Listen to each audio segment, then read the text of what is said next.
부부의 세계가 단 2일 만에 센세이션을 일으키며 안방을 집어삼켰다. JTBC 스튜디오의 오리지널 금토 드라마 부부의 세계가 뜨거운 호평 속의 화제의 중심에 섰다. 완벽했던 세계가 모두의 기만과 거짓 위에 세워진 허상임을 깨닫는 순간까지 거짓과 진실이 끊임없이 맞물리며 극강의 흡입력을 선사했다. 작은 의심에서 피어나 평온했던 일상을 뒤흔든 극단의 감정들을 예리하게 풀어낸 배우들의 열연, 감정의 결을 놓치지 않는 모원일 감독의 연출은 부부의 민낯을 거침없이 드러냈다. 시청자 반응도 가히 폭발적이다. 시청률은 단 2일 만에 11%를 돌파했고 TV 화제성 분석기관인 굿데이터 코퍼레이션이 발표한 화제성 지수에서는 지상파를 포함한 드라마 1위, B드라마를 합친 방송 종합 부문에서도 1위를 차지했다. 드라마 출연자 화제성 지수 역시 김희애가 1위, 박해준이 3위에 이름을 올리며 존재감을 과시했다. 부부의 세계는 사랑과 관계의 본질을 꿰뚫는 탄탄한 대본과 집요하게 감정을 줍는 모원일 감독의 연출이 극적인 감정의 파고를 만들어냈다.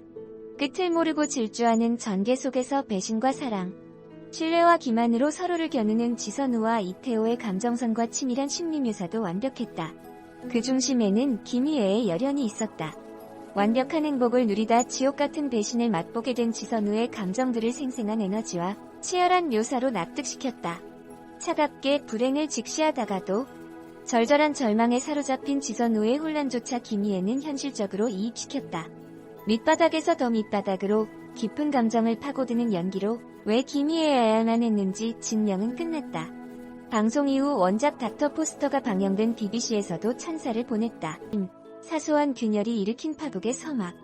나를 둘러싼 모든 것이 완벽했다던 지선우의 세계는 머리카락 한 올로 치명적인 균열을 시작했다. 신경과민이라며 대수롭지 않게 넘길 수도 있을 머리카락 한 올이었지만 완벽한 캔버스 위에 튀어버린 작은 오점을 지선우는 지나칠 수 없었다. 빈틈없는 사랑이었기에 사소한 균열은 더 큰 소용돌이가 되어 지선우를 집어삼켰다. 그 감정의 소용돌이는 행동으로 드러났다. 자신을 검열하면서도 정시면서도 지선우를 속이며 기만했다.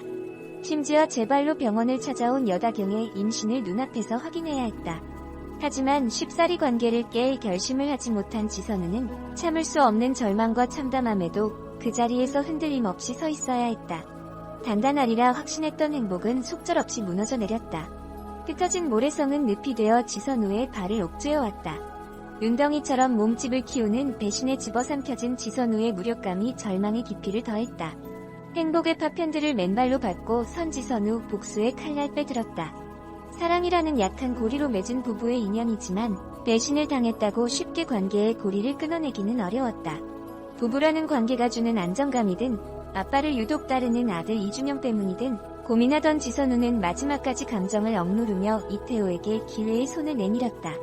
자존심까지 내려놓고 당신 여자 있지? 라고 솔직하길 원했던 지선우의 용기에 이태호는 나한테 여자 지선우 하나뿐이다라며 기만으로 응수했다. 거짓으로 돌아온 진심, 배신으로 돌아온 사랑의 지선우는 복수를 선택했다. 뜨겁게 날뛰던 감정을 순간 냉각시킨 지선우는 설명숙을 이용해 여다경의 임신을 알리고 허둥지둥 뛰어나가는 이태호의 당황을 차분하게 바라봤다.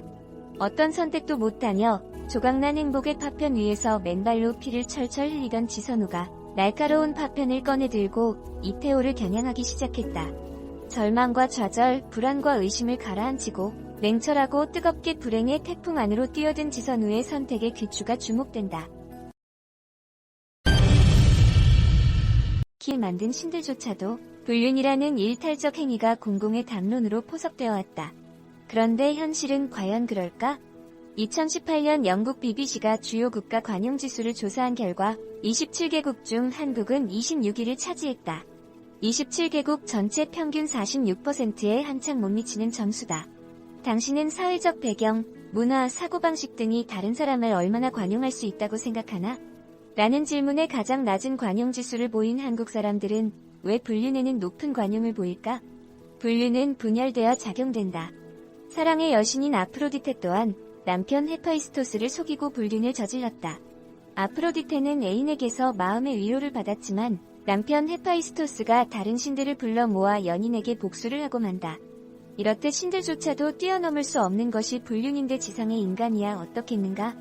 베를린 홈볼트 대학 교육학과의 레나테 발틴 교수의 보고서에 따르면 독일에 거주하는 여성 가운데 1만 5천 명 이상이 유부남을 애인으로 두고 있다고 한다. 불륜을 유교 문화와 가부장제의 엄숙함이 불륜의 도덕성을 강조했다면 불륜을 다루는 영상 콘텐츠는 감춰진 자아, 은폐된 현실을 폭로하는 기능을 한다. 무엇보다 현실은 불륜에 대한 도덕적이고 윤리적인 단죄보다는 갈등 속의 현실, 나아가 은근한 선망이 된다. 무엇보다 분명한 것은 지금의 현실을 살아가는 많은 사람들이 이러한 인간의 남자들과 스캔들을 일으키고 급기야는 섹스 비디오까지 유출되면서 특히 미국 여성들에게 도수가 출시되었을 때 미국 여성들이 보인 반응은 달랐다. 향수는 불티나듯 팔려나갔다. 요지경 세상이라고 라고 생각하는가? 아니다. 우아하고 도덕적으로 살면서 때론 일탈하고 때론 야해지고 싶은 것이 인간의 심리다. 우리 안에는 정반대의 가치를 추구하는 체계들이 있지만 우리 자신이 모순됐다는 걸 인지하지 못한 채 상황에 따라 행동한다. 우리는 평소엔 역력히 보인다. 실망이네요. 선생님같이 성공한 여자도 나 같은 거랑 다를 바 없다는 게. 이래서 이와 감상 후기. 지선우 역을 연기하는 김희애의 감정 연기, 특히 표정 연기는 인상적이었다. 그녀의 필모그래피를 살펴보니 제대로 본 작품이 없었는데 대사를 읊는 목소리와 시시각각 바뀌는 표정은 드라마에서 눈을 떼지 못하게 만든다. 생각해보니 이 드라마는 그녀의 상상과 그녀의 생각이 독백으로 나오는 장면이 많은데 다른 상황이 일어나더라도 그녀의 상반되는 또는 불안한 심리 상태의 생각을 음성으로 들려준다. 아직은 이와 밖에 전개되지 않아 드라마의 전개 속에서 그녀와 남편 사이의 대화를 보면 어떤 것이 진실인지 모르겠다. 그녀의 망상 속의 상상인지 남편의 거짓인지 그녀는 담담히 이야기하지만 그녀의 독백은 정반대로 나아간다. 외도에 대해서 강하게 부정하며 숨기는 남편과 그의 행동을 지켜보는 선우. 사물로 화면 냉장고에 비치는 선우의 표정과 프레임 안에서 뛰쳐나가는 태호와 한 컷에 담아내며 더욱 멀어지는 둘의 사이를 나타내는 연출로 흡입력이 더해지는데 더 이상의 스포는 말고 관심이 있다면 직접 보는 것을 추천한다. 한편 부부의 세계 3회는 오는 3일 밤 10시 50분에 방송된다.